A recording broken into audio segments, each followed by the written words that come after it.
নমস্কার, আপনারা দেখছেন গ্লোব টিভি। সবার পাশে সবার সাথে গ্লোব নিউজ নিয়ে এই মুহূর্তে আপনাদের সঙ্গে রয়েছি আমি শর্মিষ্ঠা। এক নজরে দেখে নেব আজকের বিশেষ খবর।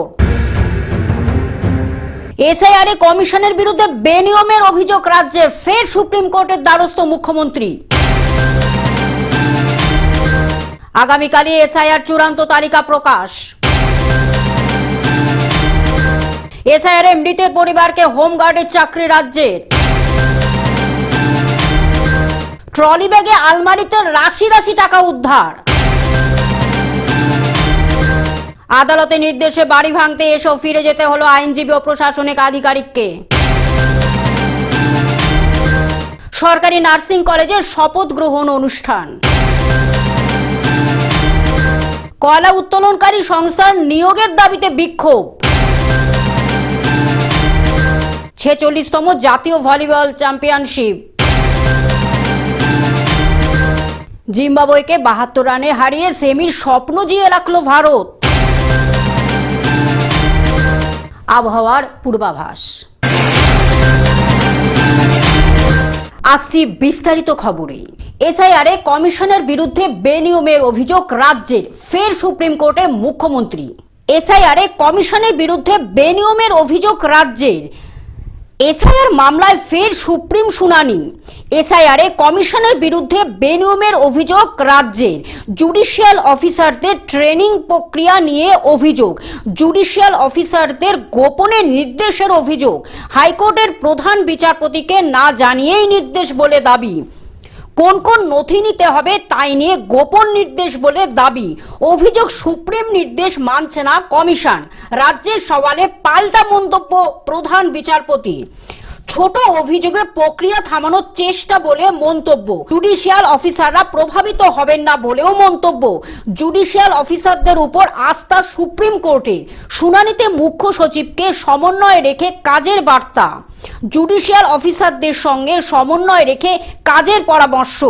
সাপ্লিমেন্টারি তালিকা তৈরি হলেই আপলোডের দাবি রাজ্যে। সাপ্লিমেন্টারি তালিকা আপলোড করা হবে বলে জানায় commission. Bureau report, Globe news.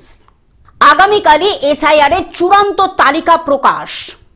চূড়ান্ত তালিকা প্রস্তুত, শনিবারই প্রকাশিত হবে ভোটার তালিকা। চূড়ান্ত তালিকা প্রস্তুত, শনিবারই প্রকাশিত হবে ভোটার তালিকা। নাম থাকছে 7,08,00,000 ভোটারেরই। পাশে থাকবে ক্যাটেগরি। খবর কমিশন সূত্রে। Bureau report, Globe News. এসআইআরে মৃতের পরিবারকে হোমগার্ডের চাকরি রাজ্যের। এসআইআরে মৃতদের পরিবারের একজনকে হোমগার্ডের চাকরির রাজ্যের। এসআইআরের মৃত্যুতে হোমগার্ডের চাকরি 61 জনের পরিবার, প্রতি একজন করে চাকরির রাজ্যের। এসআইআর চলাকালীন বিভিন্ন পরিস্থিতিতে মৃত্যু। মৃতদের পরিবারের একজনকে হোমগার্ডের চাকরি। রাজ্য মন্ত্রিসভার বৈঠকে সবুজ সংকেত। Bureau report, Globe News. Trolley bag ও আলমারিতে রাশি টাকা উদ্ধার। উড়িষ্যার সরকারি অফিসারের বাড়িতে টাকার পাহাড়। কটকে কয়লা খনিতে বসেই তোলাবাজি। ধৃত কটক সার্কেলের মাইনের ডেপুটি ডিরেক্টর। 30,000 টাকা ঘুষ নিয়ে ধৃত দেবব্রত মহন্তি। সরকারি অফিসারের বাড়িতে 4 কোটি টাকা নগদ। ট্রলি ব্যাগ ও আলমারিতে রাশি নগদ উদ্ধার। Bureau report, Globe news. আদালতের নির্দেশে বাড়ি ভাঙতে এসেও ফিরে যেতে হলো আইনজীবী এবং প্রশাসনিক আধিকারিকদের। আদালতের নির্দেশে বাড়ি ভাঙতে এসেও ফিরে যেতে হলো আইনজীবী ও প্রশাসনের আধিকারিকদের।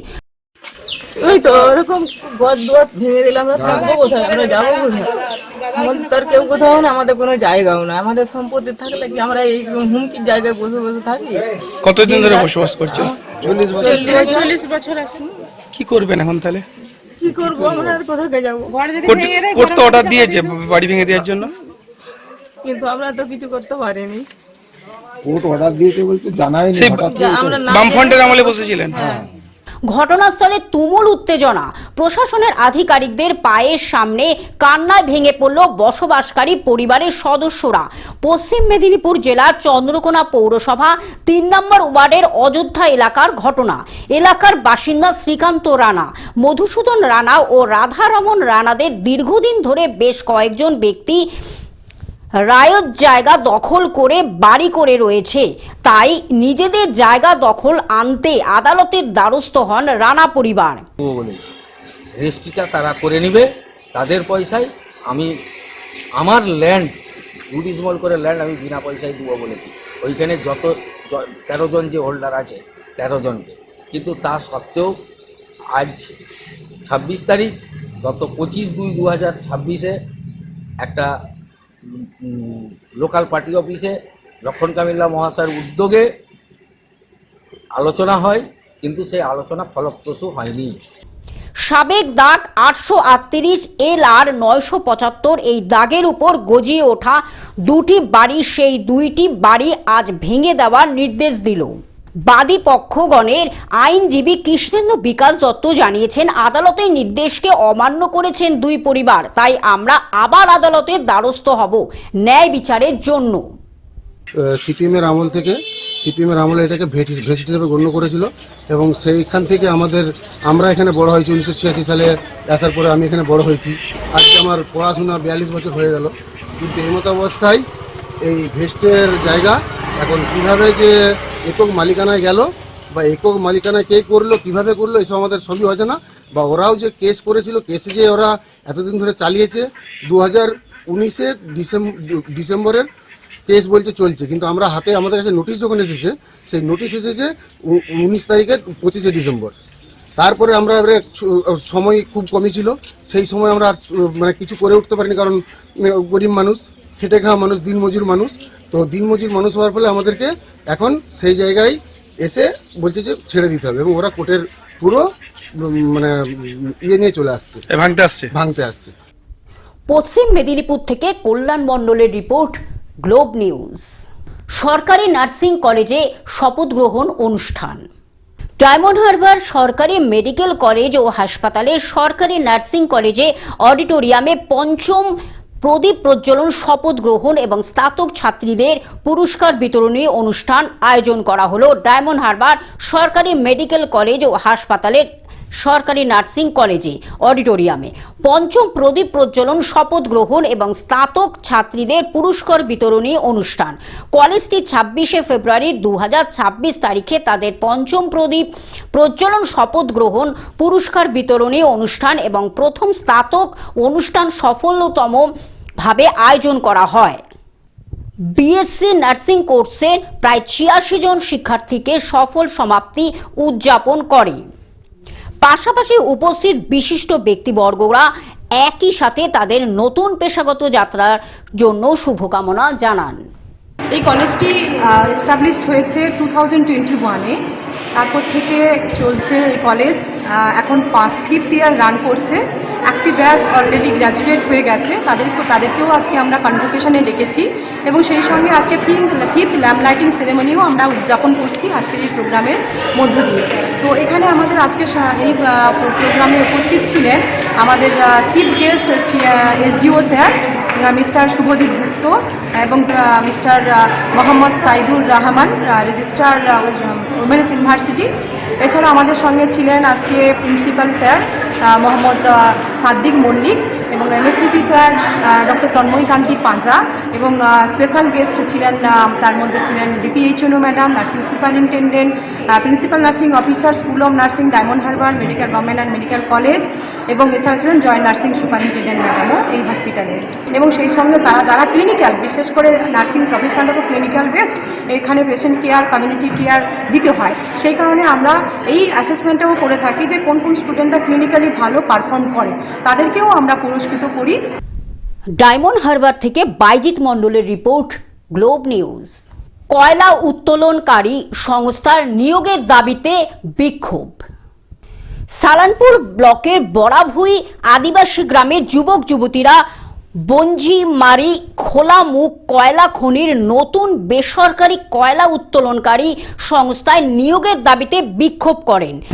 বিক্ষোভ এটাই কারণ আছে যে আমাদের লোকালের ছেলে মেয়েদের এখন সবাই বেকার আছে, ওরা যাতে আমরা কাজ পেয়ে যাই, এই কাজের দাবিতে আমরা বিক্ষোভ। কোথায় বিক্ষোভ দেখালেন? বিক্ষোভ এই বঞ্জিমারি অফিসে। কী কাজের দাবি করছেন? কাজ করছে আমাদের যোগ্যতা হিসাবে যা কাজ আছে সেগুলোই।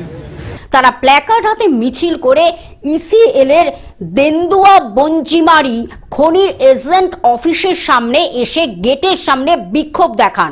বিক্ষোভের শেষে কর্তৃপক্ষের কাছে ডেপুটেশন দেওয়া হয়েছে যাতে স্থানীয় বাসিন্দাদের অগ্রাধিকার ভিত্তিতে চাকরি দেওয়ার দাবি জানানো হয়েছে। স্থানীয়রা জানিয়েছেন এলাকার উন্নয়ন ও কর্মসংস্থানের স্বার্থে তাদের দাবি মেনে নেওয়া উচিত, তবে দাবি না মানলে আগামীতে আন্দোলন আরও তীব্র হবে। ये अभी जो स्थानीय लोग आए थे, जो बंजुमारी में अभी हमारा कॉन्ट्रेक्चुअल माइन स्टार्ट होने जा रहा है, ये लोग एम्प्लॉयमेंट के लिए डिमांड करने के लिए आए थे। तो हमारा उनको यही बोलना है कि इसमें हम लोग का कोई रोल है नहीं कि मैन पावर और मशीन्स लाने का जिम्मेदारी जो है वो कॉन्ट्रैक्टर का है जिसको टेंडर मिला है।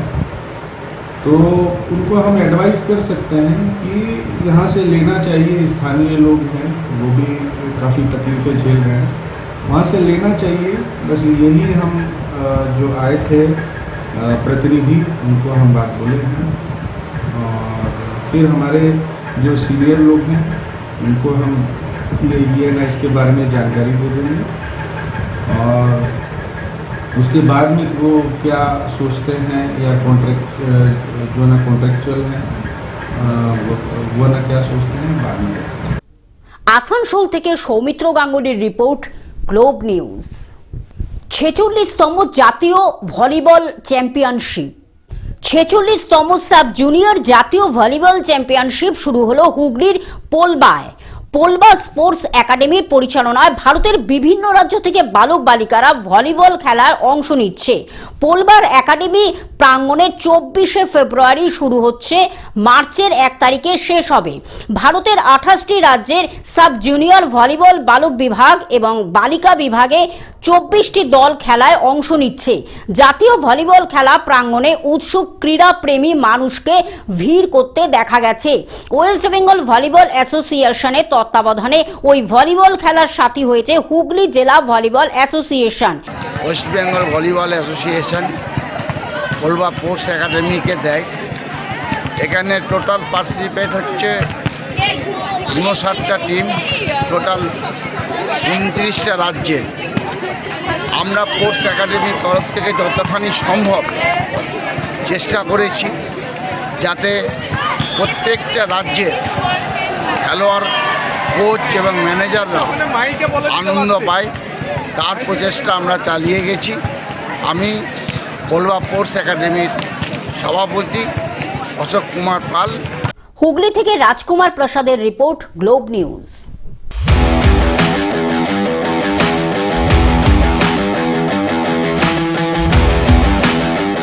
জিম্বাবুয়েকে 72 রানে হারিয়ে সেমির স্বপ্ন জিয়ে রাখল ভারত। জিম্বাবুয়েকে 72 রানে হারিয়ে সেমির স্বপ্ন জিয়ে রাখল ভারত। দিনের দ্বিতীয় ম্যাচে জিম্বাবুয়েকে 72 রানে হারিয়ে সেমির স্বপ্ন টিকিয়ে রাখল ভারত। অন্যদিকে গ্রুপ 1 থেকে সেমিফাইনাল নিশ্চিত করল দক্ষিণ আফ্রিকা। আর এই পরাজয়ের বিশ্বকাপ শেষ জিম্বাবুয়ের। Bureau report, Globe news.